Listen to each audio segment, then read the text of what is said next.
अस्सलाम students, my name is doctor Sana Kausar. और आज के लेक्चर में हम पढ़ेंगे कि जो फाइलम प्लेटीहेल्मिन्थेस है, इसमें जो क्लास टर्बुलेरियंस है उसका जो एक्सक्रीटरी सिस्टम है वो किस तरीके का होता है, या वो इन्वायरमेंट के साथ इंट्रैक्शन किस तरीके से करते हैं, उसमें एक्सचेंज ऑफ गैसेस जो है वो किस तरीके से होता है। फॉर एग्जांपल यहाँ पे आप देख सकते हैं कि जो प्लेनेरिया है इसके अंदर जो गैसेस हैं डिफ्यूज होती हैं ऑक्सीजन और इसके अलावा कार्बन डाइऑक्साइड। तो ये बॉडी वॉल के ज़रिए से ही होती हैं। जिस तरीके से हम में एक कम्प्लेक्स सिस्टम मौजूद है रिस्पायरेशन का, फॉर एग्जांपल लंग्स मौजूद है, या पूरा एक कॉम्प्लेक्स सिस्टम है, वैसे इसमें मौजूद नहीं है। इसमें सिंपल जो बॉडी है इसकी बॉडी के ज़रिए से एक्सचेंज ऑफ गैसेस होता है। इसके अलावा इसके अंदर जो वेस्ट प्रोडक्ट है वो अमोनिया है। तो अमोनिया भी डिफ्यूजन के जरिए से जो है वो बॉडी वॉल से बाहर निकलता है। इसके अलावा अगर इसके एक्सक्रीटरी सिस्टम की बात की जाए तो ये फ्रेश वाटर इन्वायरमेंट में भी रहते हैं और इसके अलावा मेराइन इन्वायरमेंट में भी रहते हैं।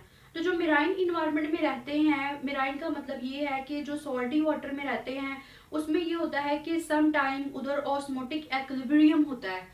ऑस्मोटिक एक्विलिब्रियम,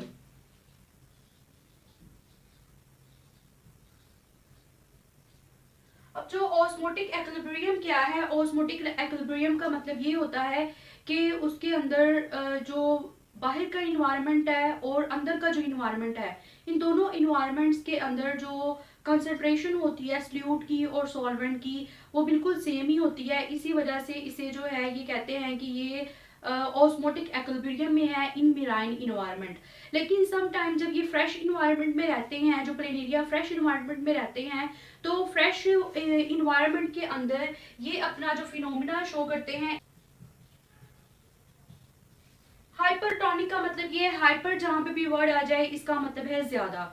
तो हाइपरटोनिक इन्वायरमेंट में फ्रेश वाटर में इस तरीके से होगा कि फ्रेश वाटर के अंदर जो है वो पानी ज्यादा होगा और इसके अलावा नमकियात कम होंगी।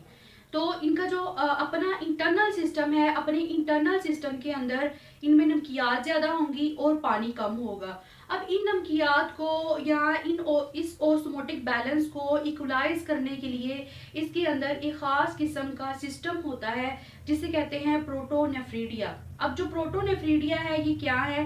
प्रोटोनेफ्रीडिया एक्सक्रीटरी स्ट्रक्चर्स हैं, इसके अलावा ओस्मो रेगुलेटरी ऑर्गेनेलिस हैं जो कि इसके अंदर, मतलब प्रोटोनेफ्रीडिया इसका मतलब ये है बिफोर किडनी।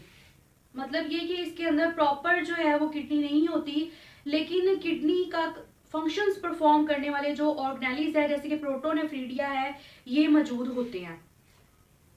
अब इन प्रोटोनेफ्रीडिया का काम क्या है, इनका स्ट्रक्चर जो है वो किस तरीके का होता है। फॉर एग्जांपल अगर हम एक्सक्रीटरी सिस्टम की इसकी बात करें कि ये अपने फ्रेश वाटर के अंदर अपना जो इन्वायरमेंट है वो अपने आप को किस तरीके से मेंटेन करते हैं, तो इसके अंदर जो इसका स्ट्रक्चर होता है, इसका स्ट्रक्चर आप यहाँ पे देख सकते हैं कि इसमें नेटवर्क ऑफ ट्यूब्यूल्स है। यहाँ पे एक जाल सा बना हुआ है, नेटवर्क ऑफ एक्सक्रीटरी ट्यूब्यूल्स इसके अंदर पाई जाती हैं। अब ये जो नेटवर्क ऑफ एक्सक्रीटरी ट्यूब्यूल्स होती हैं ये सिर्फ ट्यूब्यूल्स नहीं होती। फॉर एग्जांपल अगर ये ट्यूब है तो इस ट्यूब से ब्रांचेस भी निकल रही होती हैं, और ये ब्रांचेस जो होती हैं ये फाइन इनलार्जमेंट्स होती हैं। अब ये जो फाइन इनलार्जमेंट्स होती हैं इन्हें कहते हैं फ्लेम सेल्स। नेफ्रीडिया पाए जाते हैं प्लेनेरिया में, फाइलम प्लेटीहेल्मिन्थेस में। प्रोटो जो है प्रोटोस से निकला है, प्रोटोस इसका मतलब है बिफोर, और नेफ्रीडिया नेफ्रोस से निकला है जिसका मतलब है किडनी। मतलब फ्लेम सेल्स। जो मोस्ट इम्पोर्टेंट इसके अंदर पॉइंट है या मोस्ट इम्पोर्टेंट एक जो इसका हिस्सा है वो फ्लेम सेल्स हैं। इन ट्यूब्यूल्स के अंदर ही, फॉर एग्जांपल अगर ये नेटवर्क ऑफ ट्यूब्यूल्स है तो यहाँ पे ये वाली जो एक स्मॉल ट्यूब्यूल है इसको हम फ्लेम सेल बोलेंगे। फ्लेम सेल्स को फ्लेम सेल्स क्यों कहते हैं? क्योंकि जब ये बीट करते हैं तो इसी तरह ऐसे लगता है जैसे कि जो कैंडल का फ्लेम है ना वो बीट कर रहा है। फॉर एग्जाम्पल अगर हम यहाँ से ये इसका इतना सा स्ट्रक्चर यहाँ पे देखें फ्लेम सेल्स का, तो फ्लेम सेल्स किस तरीके से नजर आते हैं, यहाँ पे आप देख सकते हैं ये पूरा फ्लेम सेल है। तो फ्लेम सेल्स के अंदर जो है इसकी एक तो ये है कि इसकी ट्यूब्यूल वॉल्व मौजूद होती है, ट्यूब्यूल वॉल्व के साथ साथ इसके अंदर सीलिया होते हैं। फॉर एग्जाम्पल यहाँ पे आप देख सकते हैं ये सीलिया है। अब जो सीलिया है, इन सीलिया का ही असल काम है फ्लेम सेल्स के अंदर ना, तो फ्लेम सेल्स के अंदर जो सीलिया मौजूद होते हैं ये बीट करते हैं और जितनी भी जो वेस्टेज है या जो बॉडी के अंदर मौजूद जो फ्लूइड होता है उसको इन सुराखों के जरिए से, इन सुराखों कहते हैं फिनेस्ट्रेशन, मतलब इन ओपनिंग के जरिए से जो ट्यूब्यूल्स की ल्यूमन है, ल्यूमन का मतलब है खाली जगह, ये जो है ये ट्यूब्यूल ल्यूमन है, यहाँ पे जो भी फ्लूइड है उसको लेके आते हैं। अब यहाँ पे क्या होगा कि ये फ्लूइड जब आएगा इसके बाद यहाँ पे जो नेफ्रिडियोपोर है, नेफ्रिडियोपोर के जरिए से ये बाहर निकल जाएगा।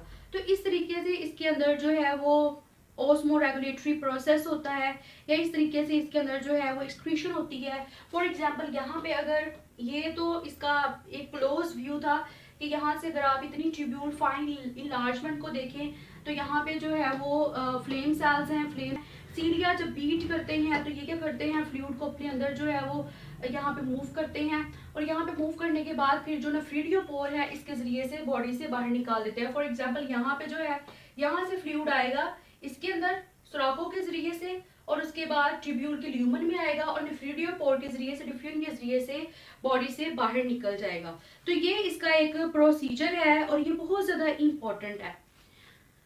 अब इसमें जो इम्पोर्टेंट बात है वो ये है कि जो पीपीएससी है, पीपीएससी में इस टॉपिक में कौन से क्वेश्चंस आ सकते हैं। फॉर एग्जांपल फ्लेम सेल्स के बारे में आपसे पूछा जा सकता है, इसके अलावा नेफ्रिडियोपोर के बारे में आपसे जो है वो पूछा जा सकता है, या इसके अंदर जो है वो ये भी पूछा जा सकता है कि जो ये जो सिस्टम है ऑस्मो रेगुलेटरी सिस्टम, क्या ये फ्रेश वाटर में होता है या मेराइन इन्वायरमेंट में होता है।